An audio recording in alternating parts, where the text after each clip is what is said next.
Sarah was sitting in her room, watching YouTube videos on her laptop. She had the house to herself that evening, as her parents were out of town for the weekend. As she was watching a particularly funny video, she heard her mother's voice calling her from downstairs. Sarah, come down here. The voice called out. I want to talk to you. Sarah was surprised, but figured her mother must have come back early from her trip. She got up from her bed and walked out of her room. As she made her way down the stairs, she noticed that the house was unusually quiet. There was no sound of the TV or the radio that her mother usually had on. Mom? Sarah called out. Where are you?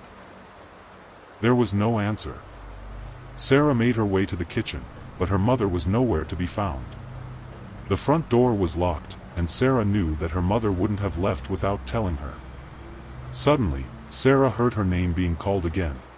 Sarah. But this time it didn't sound like her mother's voice. It was deeper, and more sinister.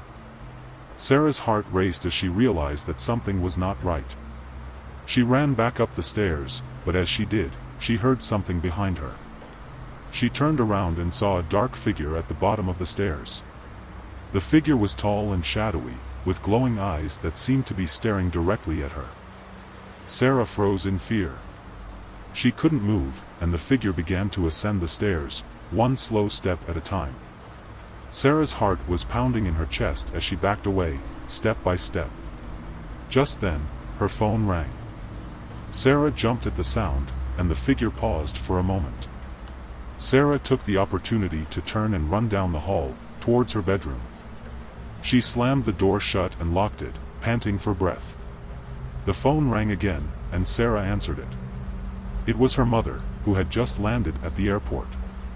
She was confused and worried when Sarah told her about the voice she had heard, and the figure on the stairs. Suddenly, Sarah heard a tapping on her bedroom window. She turned to see the dark figure outside, with those glowing eyes staring at her through the glass. Sarah screamed, and her mother could hear her over the phone. She called the police, who arrived moments later. But when they searched the house, there was no sign of anyone or anything that could have caused Sarah's terror. From that day forward, Sarah was never the same. She was plagued by nightmares and a sense of unease that never quite went away. And every time she was alone in the house, she could feel those glowing eyes watching her from the shadows.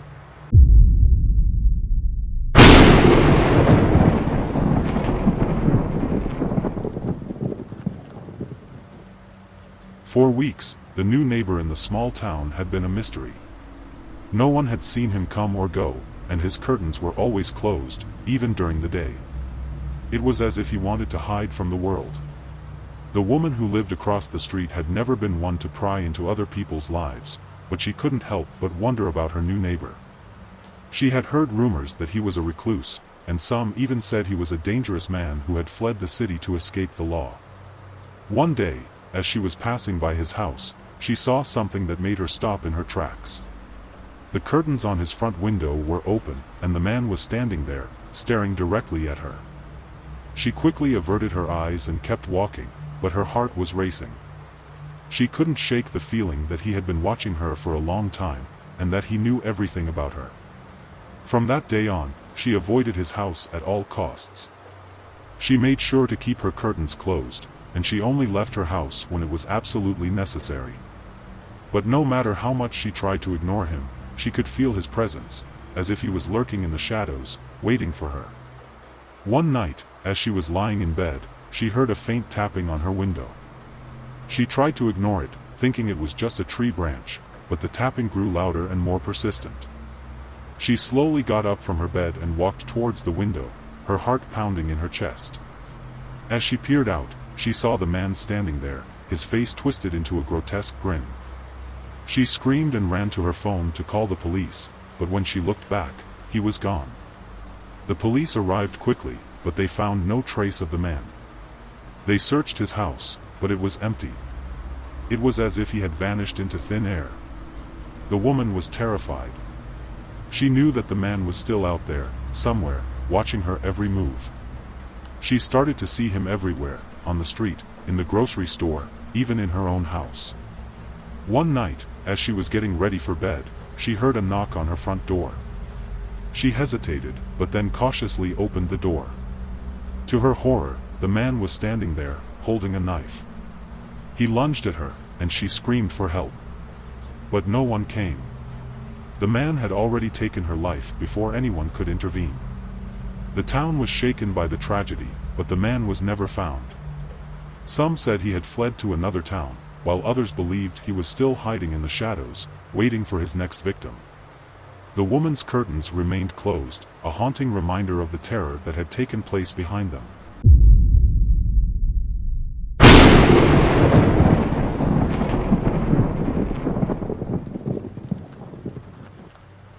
It was a typical bedtime routine for the father and his young son. They read a storybook, said their prayers, and the father tucked him into bed. As he leaned in to kiss his son goodnight, the boy whispered, "Daddy, can you check for monsters under my bed?" The father chuckled and patted his son's head. There's no such thing as monsters, but sure, I'll check for you. He got down on his knees and peeked under the bed, only to find nothing but darkness. He was about to get up when he heard a faint whisper. "Daddy, be careful." The father furrowed his eyebrows in confusion and peered again. This time, he saw his real son, huddled in fear at the far end of the bed, staring back at him with terrified eyes. Before he could react, the imposter son that he had just tucked into bed sat up, grinning wickedly.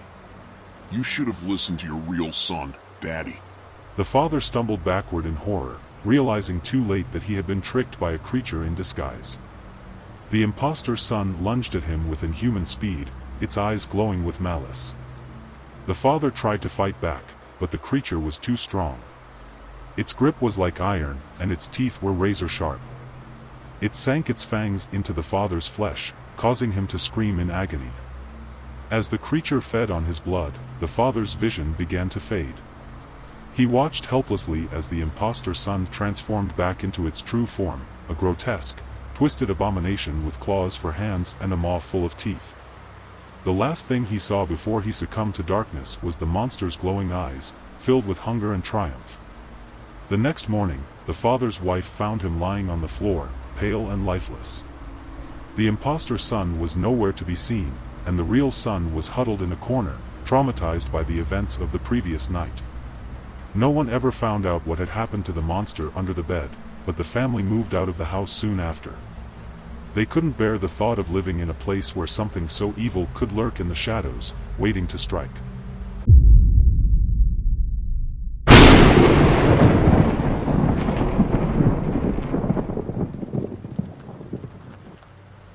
Olivia had always been a light sleeper, and any sudden sound or movement was enough to wake her up. But on this particular night, she was so exhausted that she fell asleep as soon as her head hit the pillow. It wasn't until she felt something cold and slimy wrap around her ankle that she jolted awake. She gasped, trying to pull her leg away, but whatever it was had a firm grip on her. Heart racing, she looked down to see what had hold of her, but there was nothing there. No hand, no creature, just an icy sensation creeping up her leg. She tried to shake it off, thinking it was just a strange sensation from a dream, but as she looked around the room, she saw something that made her blood run cold. A trail of wet footprints led from the closet to her bed, and they were still slowly spreading water onto the floor. Olivia's mind raced as she tried to make sense of what was happening. She had always been skeptical of the supernatural, but the evidence in front of her was hard to ignore. She summoned the courage to get out of bed and cautiously approach the closet. As she reached for the doorknob, she felt a sudden chill in the air, and the room grew darker. With a trembling hand, she flung open the closet door and recoiled in horror. There, hanging from the ceiling, was a bloated, decaying body. It was dripping with water, and the wet footprints on the floor led straight to it.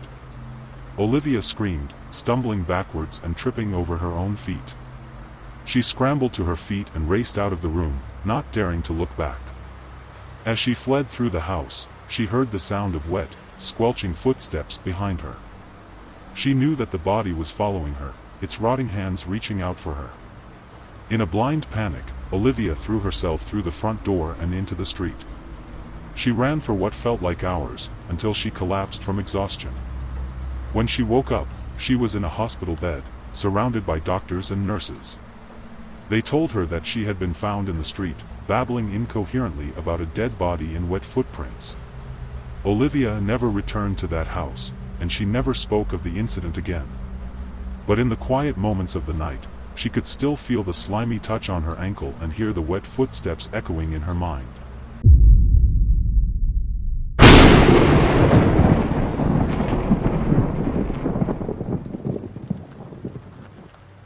The babysitter had been watching the children for a few hours and everything had been going smoothly. The kids were in bed, and she had some time to kill before the parents returned. She decided to use the bathroom to freshen up. As she washed her hands, she heard a strange noise coming from the hallway. It sounded like footsteps, but she assumed it was just one of the children getting out of bed. She turned off the water and walked out of the bathroom. That's when she saw the message on the mirror. It was written in what appeared to be blood, and it read, "You're not alone." The babysitter felt a chill run down her spine. She knew she was the only one in the house, and she couldn't explain how the message got there. She tried to convince herself that it was just a prank, but the eerie feeling wouldn't go away. She decided to check on the children, but as she entered their room, she found that they were both sound asleep. She quietly closed the door and returned to the bathroom to clean the message off the mirror.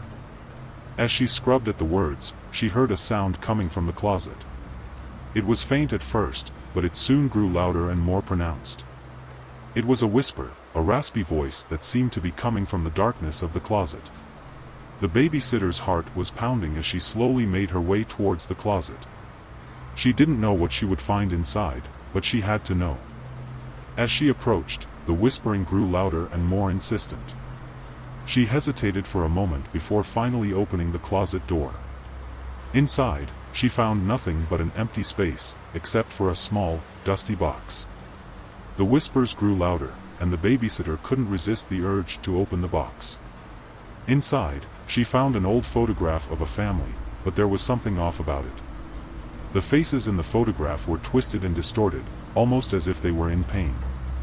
The babysitter couldn't take her eyes off the photo, and as she stared at it, she felt something brush past her. She turned around, but there was no one there. The whispers had stopped, but the eerie feeling persisted.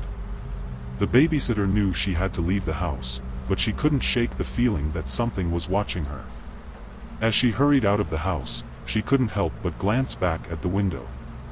She saw a figure standing in the shadows, watching her. It was the silhouette of a person, but their face was obscured. The babysitter never returned to that house again, but the memory of that night stayed with her forever. She never knew what was in that box, or who wrote the message on the mirror, but she knew that it was something that she never wanted to experience again.